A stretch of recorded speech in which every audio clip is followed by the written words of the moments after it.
जय श्री कृष्ण विद्यार्थिनी बहने, कैसे हैं आप। हमारी 11वीं कक्षा में हम क्या देख रहे थे, कौन सा गद्य, अजंता। लेखक कौन है, भगवत शरण उपाध्याय। कितने भाग देखे हमने, 2। आज तीसरा भाग देखेंगे और समापन करेंगे। ओके, गत क्लास में क्या देखा था हमने, भगवान बुद्ध भिक्षुक बने थे, भिक्षा मांगने के लिए घर पर आए थे। उनकी पत्नी यशोधरा ने क्या दिया था भिक्षा में, राहुल को। ये सारी बातें हमने देखी थी। और उनका भाई था जो संघ में गया था, बार बार भिक्षुक बनाने के लिए पकड़ कर ले जाते थे संघ में और वो वापस चले आते थे। इस सारी बात हमने देखी थी। चलिए आज अजंता की गुफा की कुछ और विशेषताएं हम देखते हैं। चलिए देखते देखते और समझते भी जाएंगे और कल्पना करते जाएंगे। और वास्तव में अगर जाने का मौका मिले तो बहुत बारीकी से हम अजंता की गुफा को देखेंगे। ओके, चलिए।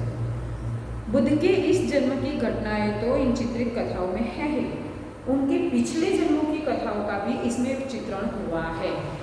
बुद्ध, जबकि पहले उनका नाम पूर्व नाम सिद्धार्थ था, फिर भगवान बुद्ध बने, तो इस जन्म की तो कथा है ही चित्रों में, पर उनके पूर्व जन्मों की कथा भी इन दीवारों पर, इन छत पर चित्रित की गई है। उनके पूर्व जन्म, उनके पहले के जो जन्म थे वो भी, पिछले जन्म की एक कथाएं जातक कहलाती है। आपको याद रखना है कि पिछले जन्म की जो कथाएं होती है उसे क्या कहते हैं, जातक। एक मार्क्स के प्रश्न में पूछा जाता है पिछले जन्म की कथाओं को क्या कहते हैं, तो क्या कहेंगे, जातक। उनकी संख्या 555 है और इनका संग्रह जातक नाम से प्रसिद्ध है। इस जातक कथाओं का संग्रह कितना है, 555। किसमें संग्रह है, जातक कथाओं में वो संग्रहित है, 555 है। जिनका बौद्धों में बड़ा मान है, बौद्ध संप्रदाय है ना, उसमें बहुत बड़ा मान है।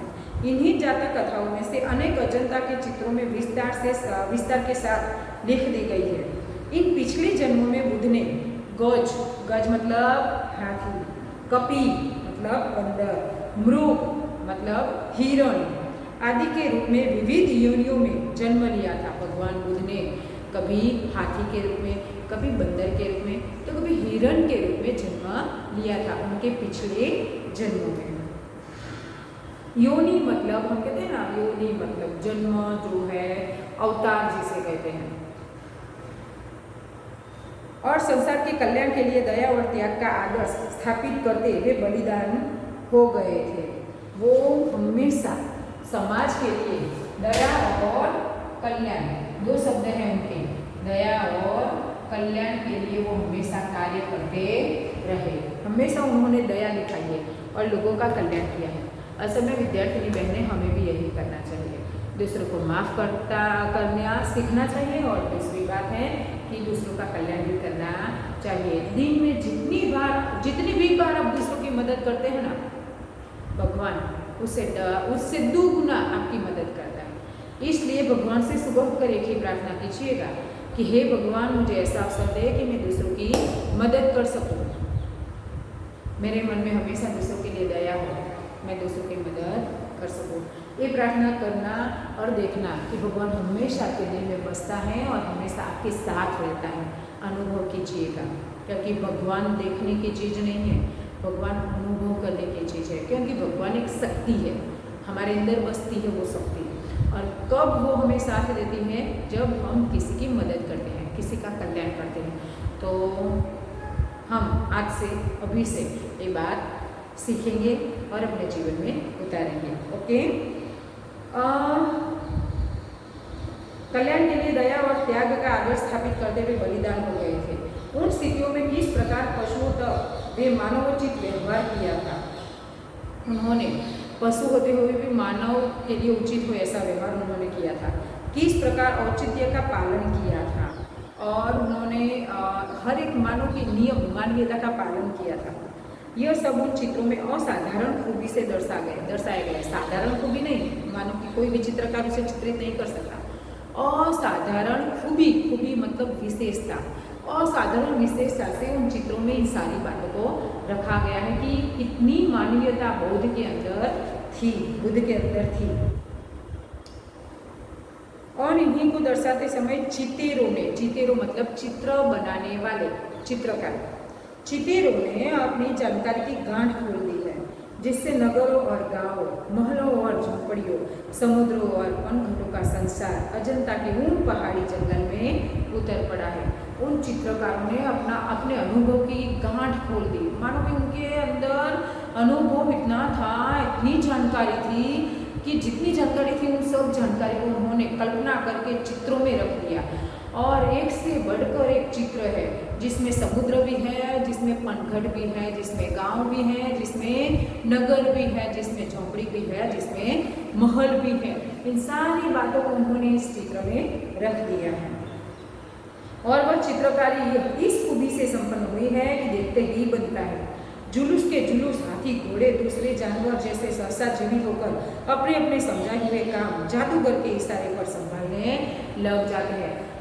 हाथी और दूसरे प्राणी, मानो जुलूस मतलब जो कहते हैं ना समूह में एक साथ निकलना, जिसे वो घोड़ों भी कहते हैं हम, जिसे रथ यात्रा भी जिसे कहते हैं। तो जुलूस के जुलूस निकलते हैं, हाथी आदि, मानो कोई जादूगर ने इशारा किया हो और कैसे इशारे से चलते हो, ऐसे लाइन बंद, पंक्ति बंद चल रहे हैं हाथी, दूसरे पशु, और सब लोग एकदम शिस्त से, डिसिप्लिन से आगे बढ़ रहे हैं। किसमें? चित्र में।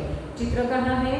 अजंता की दीवारों पर और छत पर। इन गुफाओं का निर्माण ईसा से करीब 200 साल पहले ही शुरू हो गया था। गुफा, अजंता की गुफाओं का निर्माण कब से शुरू हुआ था? ईसा की करीब 200 साल पहले, यानी ईस्वी सन, हमारी ईस्वी सन, यानी यीशु का जन्म हुआ ना, उससे भी 200 वर्ष पहले से गुफा बनना शुरू हो चुका था और वे 7वीं सदी तक बनकर तैयार भी हो चुकी थी। और ईसा के जन्म के बाद 7वीं सदी मतलब 700 साल तक एक काम चला और उसके बाद वो पूरा हुआ।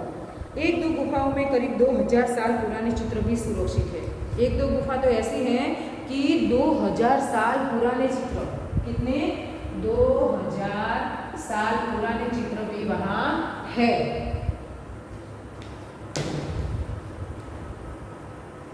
पर अधिकतर चित्र भारत के इतिहास के सुनहरे युग गुप्त काल, यानी 5वीं सदी में गुप्त काल चल रहा था, और चालुक्य काल जो 7वीं सदी में था उसके बीच बने। ज्यादातर चित्र कहाँ बने? 5वीं और 7वीं सदी में, 5वीं और 7वीं सदी में बने ज्यादातर चित्र। अजंता संसार की चित्रकलाओं में अपना अद्वितीय स्थान रखता है।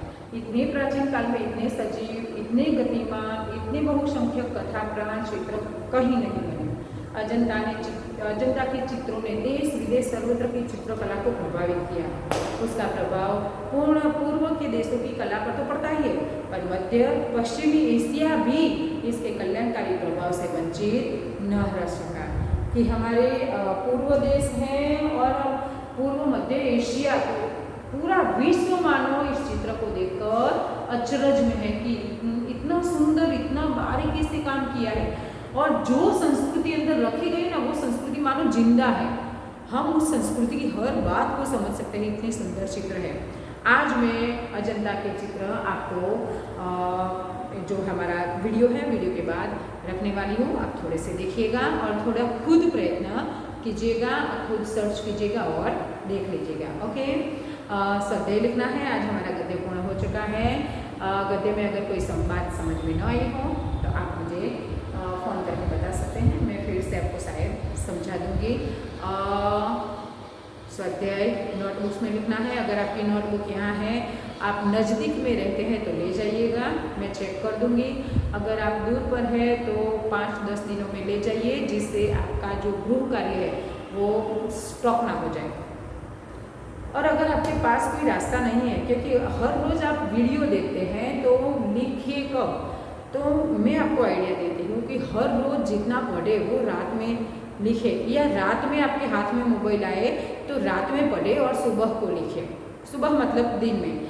अगर ये पॉसिबल नहीं है तो हर रविवार को आप लिखने का दिन रखें। जो लिखे उसे याद रखने का प्रयत्न कीजिए, क्योंकि अगर मैं जब भी स्वाध्याय नोटबुक स्कूल में मंगाऊँ तो ऐसा ना हो कि आप पूरी रात जुट कर लिखें। अक्षर अच्छे निकालें, क्योंकि हम भाषा पढ़ रहे हैं। हिंदी है ऊपरी लाइन को, जो नोटबुक्स है उसकी ऊपरी लाइन को टच करके लिखें, सुंदरता से लिखें और स्वच्छ जो लिखा है स्पष्ट हम पढ़ सके ऐसा स्वच्छ और स्पष्ट लिखें। ओके, जय श्री कृष्ण।